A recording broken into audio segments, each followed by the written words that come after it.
आपका YouTube channel test study पीके math. मैं फिर आप लोगों के लिए साइंस का ऑब्जेक्टिव लेकर हाजिर हैं। तो चलिए बोर्ड की तरफ। निम्नलिखित में कौन सा पर्यावरण अनुकूलन नहीं है? देखिए, पर्यावरण अनुकूलन मतलब क्या होता है? पर्यावरण, जैसे कि हमको पर्यावरण की क्षति ना पहुंचाए, तो जो क्षति नहीं पहुंचाए उसको पर्यावरण अनुकूलन कहेंगे। ठीक है, पर्यावरण अनुकूलन, जो क्षति नहीं पहुंचाए।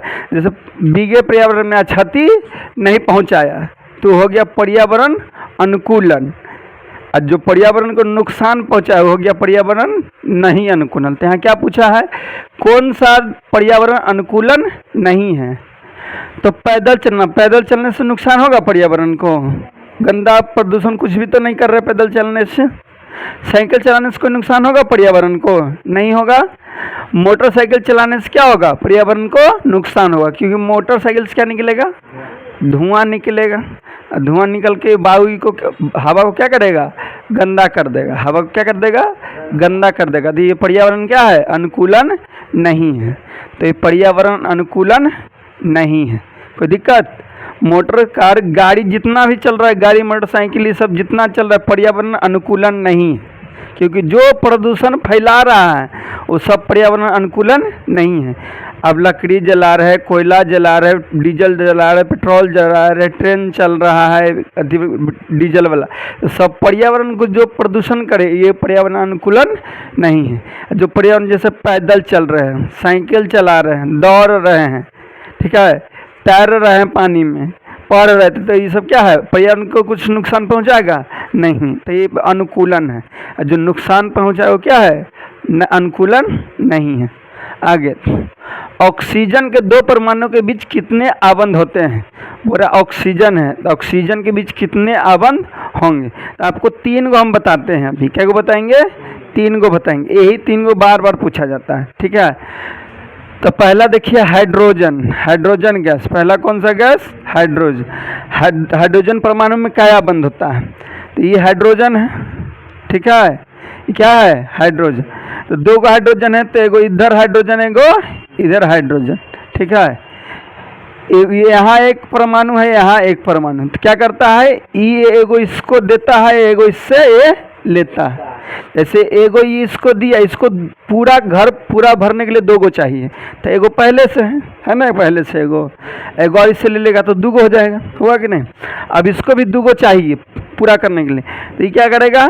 इससे एगो ले लेगा तो इसका 2 गो पूरा हो जाएगा। तो ऑक्सीजन ऑक्सीजन में प्यार हुआ ना, तो 1 आबंध। ठीक है, यानी हाइड्रोजन में कितने आबंध? एकल आबंध। हाइड्रोजन में कितने आबंध? एकल। यानी एगो हाइड्रोजन से प्यार किया तो क्या आबंध? एकल आबंध। यानी हाइड्रोजन में क्या बंध होगा? एकल आबंध। अब जानिए कि ऑक्सीजन में क्या आबंध होता है। तो ऑक्सीजन 2 गो है, इसका बाह्यतम कक्षा में 2 गो इलेक्ट्रॉन रहेगा। क्या क्या इलेक्ट्रॉन? 2 गो। ये 2 गो उससे लेगा, ये 2 गो इससे लेगा, तो क्या बंद हो गया? 2 आबंध। यानी 2 बार मोहब्बत कर लिया बुआ। यानी ऑक्सीजन में क्या आबंध? 2 आबंध। हाइड्रोजन में क्या आबंध? एकल आबंध। ऑक्सीजन में क्या आबंध? 2 आबंध। वैसे ही नाइट्रोजन है, नाइट्रोजन गैस। तो नाइट्रोजन 2 गो है, नाइट्रोजन क्या गो है? 2 गो। इसका बाह्यतम कक्षा में 3 इलेक्ट्रॉन रहता है, तो 3 गो लेगा, 3 गो देगा, तो यानी 3 आबंध। समझे कि नहीं? इतना ही 3 गो पूछता है आपको, इससे 3 गो से ज़्यादा नहीं पूछता है। समझे? वैसे बैठेगा तो लगेगा कि पढ़ रहे, लेकिन ध्यान नहीं रहेगा, खरा स्टेट रहिए बैठल। देखिए यहाँ पूछा ऑक्सीजन के 2 परमाणु के बीच कितने आबंध पूछा है ना, तो ऑक्सीजन में क्या आबंध है? 2 आबंध। यानी ऑक्सीजन में कितना परमाणु में आबंध होगा? 2 आबंध। यही 3 गो से पूछता है, भुलाइएगा नहीं। ठीक है, याद हो गया ना? हाइड्रोजन में कितना आबंध? हाइड्रोजन में, अरे बोलो, हाइड्रोजन में, ऑक्सीजन में, नाइट्रोजन में 3 आबंध। फिर से बोलिए, हाइड्रोजन में एकल आबंध। आवाज तो बोलो, हाइड्रोजन में, ऑक्सीजन में, नाइट्रोजन में, नहीं ना भूलिएगा। हाइड्रोजन ने 1 बार प्यार किया, ऑक्सीजन 2 बार किया, नाइट्रोजन 3 बार। बुलाइएगा नहीं ना? तो हाइड्रोजन में एकल आबंध, ऑक्सीजन में 2 आबंध, नाइट्रोजन में 3 आबंध। यही पूछता है, इससे ज़्यादा यहाँ से नहीं पूछता है। चलिए आगे। निम्न में से कौन सा स्वच्छ ऊर्जा स्रोत है।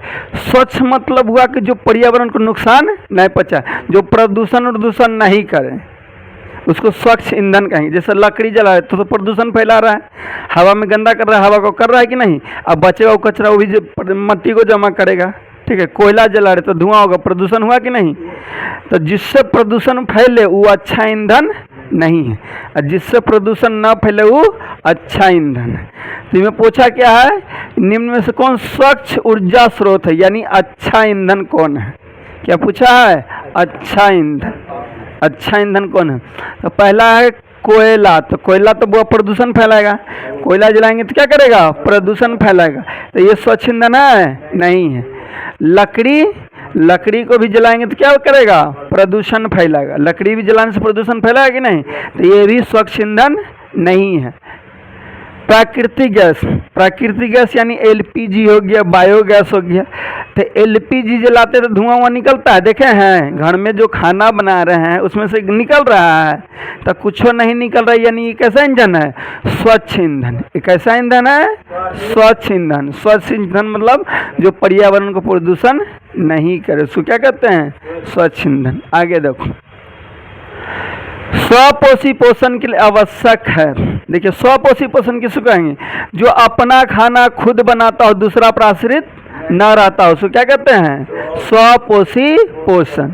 ठीक है, आपको पूछा है कि स्वपोषी पोषण क्या है, तो ऐसा पोषण जिसमें आप भोजन क्या करे, पादप खुद से भोजन बनाए, उसे क्या कहते हैं, स्वपोषी पोषण। जैसे स्वपोषी पोषण पेड़ पौधा है, स्वपोषी पोषण क्या है, पेड़ पौधा। कभी आपसे मांगने आया कि हो चावल दे दीजिए, दाल दे दीजिए, या खाना हम बनाएंगे, पेड़ पौधा मांगने आया कभी, नहीं ना मांगने आया। मांगने आया कि नहीं आया, कभी कहा कि हे आवन ना 1 लोटा पैंचा दे देना, 1 गिलास दे देना गेहूँ दे देना, 1 गिलास आटा दे देना, मांगने आया। या कभी आया कि चावल दे दीजिए, तन घट गया बिहान दे देंगे ला के, ऐसे आया। या दुकान में जाके खरीदा जी। तो पेड़ पौधा स्वपोषी पोषण, याद रखिएगा, पेड़ पौधा क्या है, स्वपोषी पोषण। जो अपना खाना खुद दे बनाए वो स्वपोषी पोषण। पेड़ पौधा अपने खाना बनाता है। तो पेड़ पौधा के खाना बनाने के लिए क्या क्या चीज़ चाहिए, ध्यान दीजिए। पेड़ पौधा को खाना बनाने के लिए क्या क्या चीज़ चाहिए, पर्णहरित। क्या चाहिए, पर्णहरित चाहिए, सूरज का प्रकाश भी चाहिए, और कार्बन डाइऑक्साइड भी चाहिए। यानी कि पेड़ पौधा को खाना बनाने के लिए तीनों चाहिए, पर्णहरित भी चाहिए, सूरज का प्रकाश भी चाहिए, और कार्बन डाइऑक्साइड भी चाहिए। यानी स्वपोष पर्णहरित मतलब क्लोरोफिल, जिसके कारण पत्ता क्या है, हरा है। तो हरा होने के क्या करता है, हरा जो पत्ता उसका काम क्या है पता है, उस सूरज को प्रकाश को अवशोषित करता, चूसता है। ठीक है, क्या करता है, चूसता है, यानी उसको खींचता है और अधिक हो। ठीक है, जैसे एगो पत्नी पति को क्या करता है ना, कहता है खून को चूस लेता है, पत्नी पति के खून को क्या करता है, चूस लेता है। वैसे ही पत्ता क्या करता है, उसमें जो क्लोरोफिल है या पर्णहरित है, उस सूरज को प्रकाश क्या करता है, चूस लेता है। ठीक है, तो स्वपोषी पोषण के लिए सब चाहिए, पर्णहरित भी चाहिए। अरे स्वपोषी पोषण हुआ पेड़ पौधा, तो यानी कि पेड़ पौधा को क्या चाहिए, पर्णहरित भी चाहिए प्रकाश को खींचने के लिए, सूरज का प्रकाश चाहिए, सूरज का प्रकाश रहेगा तब ये पेड़ पौधा खाना बनाता है, नहीं तो नहीं बनाता है। और कार्बन डाइऑक्साइड भी चाहिए। पेड़ पौधा दिन में कार्बन डाइऑक्साइड लेता है, ऑक्सीजन को छोड़ता है। किसको लिया, दिन में पेड़ पौधा कार्बन डाइऑक्साइड लिया और ऑक्सीजन दिया, रात में क्या होगा, ऑक्सीजन लेगा और कार्बन डाइऑक्साइड छोड़ेगा। लेकिन हम लोग मनुष्य है, तो मनुष्य में क्या होता है कि हमेशा हम लोग कौन गैस को लेते हैं, ऑक्सीजन को, हमेशा ऑक्सीजन को लिए, हमेशा किसको लिए, ऑक्सीजन को लिए, किसको छोड़े, कार्बन डाइऑक्साइड को छोड़े। लेकिन कभी कभी ब्लास्ट होकर महका देते हैं आप लोग पूरा क्लास, तो वो कार्बन डाइऑक्साइड नहीं है, वो उत्सर्जी पदार्थ है, पूरा क्लास को महका देते हैं। सुबह सुबह क्या करते हैं लोग, उठ पुट के आता है, पढ़े लिखे क्लास रहता है, सुबह उठलो पुटलो आके समझ लो चल दिल कोचिंग, यहाँ लो अचुत्ता उठा ब्लास्ट कर ले गेलो, पूरा क्लास के महका के छोड़ देता है। ठीक है, अब कौन है लोग, ये लोग जानेगा। ठीक है, सुबह सुबह बर्बाद कर देता है। यानी सूरज ये सब चाहिए कि नहीं, स्वपोषी पोषण के लिए सब भी चाहिए, कोई दिक्कत। आगे देखो,